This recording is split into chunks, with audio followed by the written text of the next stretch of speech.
हिंदू धर्म में एक विशिष्ट स्थान है। मनुष्य जाति के जीवन और उनके कर्मों का विशेष प्रकार से रामायण में विवरण दिया गया है। इसमें भगवान राम और माता सीता के जन्म एवं जीवन यात्रा का वर्णन है। हम में से अधिकांश लोगों को रामायण की कहानी पता है, लेकिन इस महाकाव्य से जुड़े कुछ ऐसे भी रहस्य हैं जिनके बारे में लोगों को जानकारी नहीं है। आज हम आपके सामने रामायण से जुड़े ऐसे ही 13 रहस्यों को उजागर करेंगे। ऐसा माना जाता है कि मूल रामायण की रचना ऋषि वाल्मीकि द्वारा की गई थी, लेकिन कई अन्य संतों और वेद पंडितों जैसे तुलसीदास, संत एकनाथ इत्यादि ने भी इसके अन्य संस्करणों की भी रचना की है। हालांकि प्रत्येक संस्करण में अलग अलग तरीके से कहानी का वर्णन किया गया है, लेकिन मूल रूपरेखा एक ही है। नंबर 1, रामायण के हर 1000 श्लोक के बाद आने वाले पहले अक्षर से गायत्री मंत्र बनता है। गायत्री मंत्र में 24 अक्षर होते हैं और वाल्मीकि रामायण में 24,000 श्लोक हैं। रामायण के हर 1000 श्लोक के बाद आने वाले पहले अक्षर से गायत्री मंत्र बनता है। ये मंत्र इस पवित्र महाकाव्य का सार है। गायत्री मंत्र को सर्वप्रथम ऋग्वेद में उल्लिखित किया गया था। नंबर 2, राम और उनके भाइयों की एक बहन भी थी। श्री राम के माता पिता एवं भाइयों के बारे में तो प्राय सभी जानते हैं, लेकिन बहुत कम लोगों को यह मालूम है कि राम की एक बहन भी थी जिनका नाम शांता था।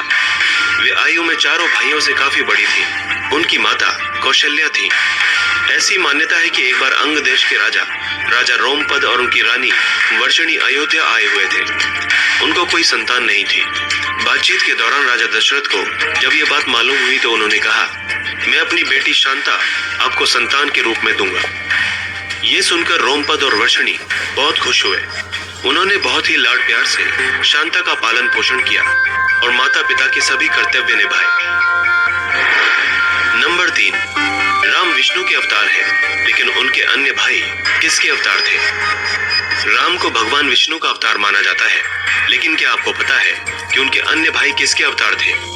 लक्ष्मण को शेषनाग का अवतार माना जाता है, जो क्षीर सागर में भगवान विष्णु का आसन है, जबकि भरत और शत्रुघ्न को क्रमशः भगवान विष्णु द्वारा हाथों में धारण किए गए सुदर्शन चक्र और शंख शैल का अवतार माना जाता है।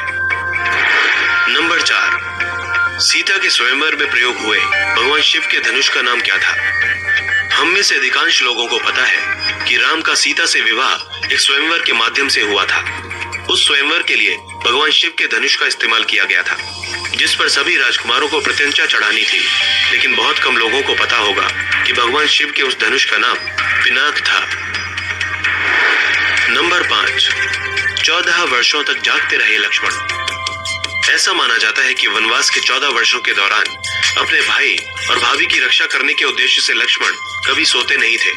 इसी कारण उन्हें गुदाकेश के नाम से भी जाना जाता है।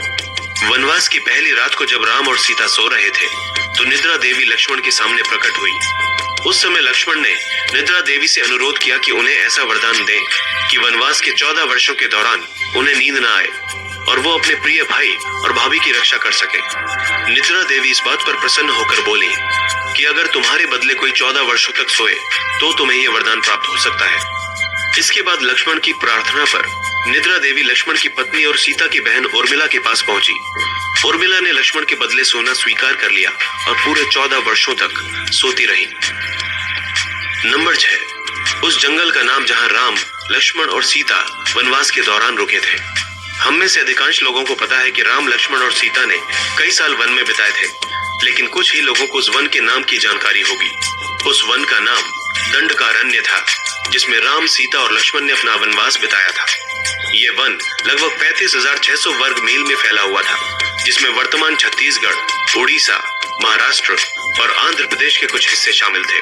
उस समय यह वन सबसे भयंकर राक्षसों का घर माना जाता था, इसीलिए इसका नाम दंडकारण्य था, जहाँ दंड का अर्थ सजा देना और अरण्य का अर्थ वन होता है। नंबर 7, लक्ष्मण रेखा का वर्णन वाल्मीकि रामायण में नहीं है।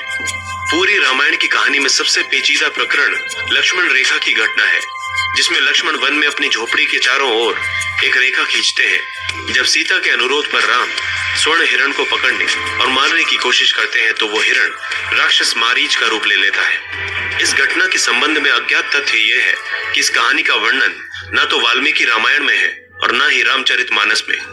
लेकिन रामचरितमानस के लंका कांड में इस बात का उल्लेख रावण की पत्नी मंदोदरी द्वारा किया गया है।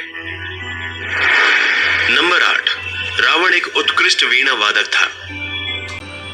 इस बात की पुख्ता जानकारी है कि रावण एक बहुत ही बड़ा विद्वान था और उसने वेदों का भी अध्ययन किया था। लेकिन क्या आपको पता है कि रावण के ध्वज में एक प्रतीक के रूप में वीणा होने का कारण क्या था? चूंकि रावण एक उत्कृष्ट वीणा वादक था, जिसके कारण उसके ध्वज में प्रतीक के रूप में वीणा अंकित थी। हालांकि रावण इस कला को ज्यादा तवज्जो नहीं देता था, लेकिन उसे यह वाद्य यंत्र बजाना बहुत पसंद था। नंबर 9, आखिर कुंभकर्ण 6 महीने तक क्यों सोता था? रामायण में वर्णित है कि कुंभकर्ण लगातार 6 महीनों तक सोता था। वो सिर्फ एक दिन खाने के लिए उठता और पुनः 6 महीनों के लिए सो जाता था। लेकिन क्या आपको पता है कि कुंभकर्ण को सोने की आदत कैसे लगी? एक बार एक यज्ञ की समाप्ति पर ब्रह्मा कुंभकर्ण के सामने प्रकट हुए और उन्होंने कुंभकर्ण से वरदान मांगने को कहा। यह देखकर इंद्र को यह डर सताने लगा कि कहीं कुंभकर्ण वरदान में इंद्रासन न मांग ले। इसलिए उन्होंने देवी सरस्वती से अनुरोध किया कि वो कुंभकर्ण की जीवा पर बैठ जाएं, जिससे वो इंद्रासन के बदले निद्रासन मांग ले। इस प्रकार इंद्र की ईर्ष्या की वजह से कुंभकर्ण को सोने का वरदान प्राप्त हुआ। नंबर 10, नासा ने भी स्वीकारा राम सेतु के अस्तित्व को। रामायण की कहानी के अंतिम चरण में वर्णित है कि राम और लक्ष्मण ने वानर सेना की मदद से लंका पर विजय प्राप्त करने के लिए एक पुल का निर्माण किया था। ऐसा माना जाता है कि यह कहानी लगभग 17,50,000 साल पहले की है। हाल ही में नासा ने श्रीलंका और भारत को जोड़ने वाले एक प्राचीन मानव निर्मित पुल की खोज की है और शोधकर्ताओं और पुरातत्वविदों के अनुसार इस पुल के निर्माण की अवधि भी रामायण महाकाव्य में वर्णित पुल के निर्माण काल से मिलती है। नासा के उपग्रहों द्वारा खोजे गए इस पुल को एडम्स ब्रिज कहा जाता है और इसकी लंबाई लगभग 30 किलोमीटर है। नंबर 11, आखिर क्यों राम ने लक्ष्मण को मृत्यु दंड दिया?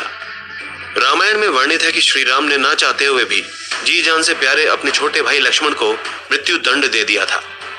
आखिर क्यों भगवान राम ने लक्ष्मण को मृत्यु दंड दिया था? यह घटना उस वक्त की है जब श्री राम लंका विजय के बाद अयोध्या लौट आए थे और अयोध्या के राजा बन गए थे। एक दिन यम देवता को कोई महत्वपूर्ण चर्चा करने के लिए श्री राम के पास आना था। चर्चा आरंभ करने से पूर्व उन्होंने भगवान राम से कहा कि आप मुझे वचन दें कि जब तक मेरे और आपके बीच वार्तालाप होगा, हमारे बीच कोई नहीं आएगा और जो आएगा उसे आप मृत्यु दंड देंगे। इसके बाद राम लक्ष्मण को यह कहते हुए द्वारपाल नियुक्त कर देते हैं कि जब तक उनकी और यम की बात हो रही है, वो किसी को भी अंदर न आने दे, अन्यथा वे उसे मृत्यु दंड दे देंगे। लक्ष्मण भाई की आज्ञा मानकर द्वारपाल बनकर खड़े हो गए। लक्ष्मण को द्वारपाल बने कुछ ही समय बीतने के बाद वहां पर ऋषि दुर्वासा का आगमन होता है। जब दुर्वासा ने लक्ष्मण से अपने आगमन के बारे में राम को सूचित करने के लिए कहा, तो लक्ष्मण ने विनम्रता के साथ मना कर दिया। इस पर दुर्वासा क्रोधित हो गए तथा उन्होंने संपूर्ण अयोध्या को श्राप देने की बात कही। लक्ष्मण ने शीघ्र ही यह निश्चय कर लिया कि उनको स्वयं का बलिदान देना होगा ताकि वे नगर वासियों को ऋषि के श्राप से बचा सकें, और उन्होंने भीतर जाकर ऋषि दुर्वासा के आगमन की सूचना श्री राम को दे दी। अब श्री राम दुविधा में पड़ गए क्योंकि उन्हें अपने वचन के अनुसार लक्ष्मण को मृत्यु दंड देना था। इस दुविधा की स्थिति में श्री राम ने अपने गुरु वशिष्ठ का स्मरण किया और कोई रास्ता दिखाने को कहा। गुरुदेव ने कहा कि अपनी किसी प्रिय वस्तु का त्याग उसकी मृत्यु के समान ही है, अतः तुम अपने वचन का पालन करने के लिए लक्ष्मण का त्याग कर दो। लेकिन जैसे ही लक्ष्मण ने यह सुना तो उन्होंने राम से कहा कि आप भूल कर भी मेरा त्याग नहीं करना। आपसे दूर रहने से तो यह अच्छा है कि मैं अपने वचन का पालन करते हुए मृत्यु को गले लगा लूं। ऐसा कहकर लक्ष्मण ने जल समाधि ले ली। दोस्तों, इसी तरह की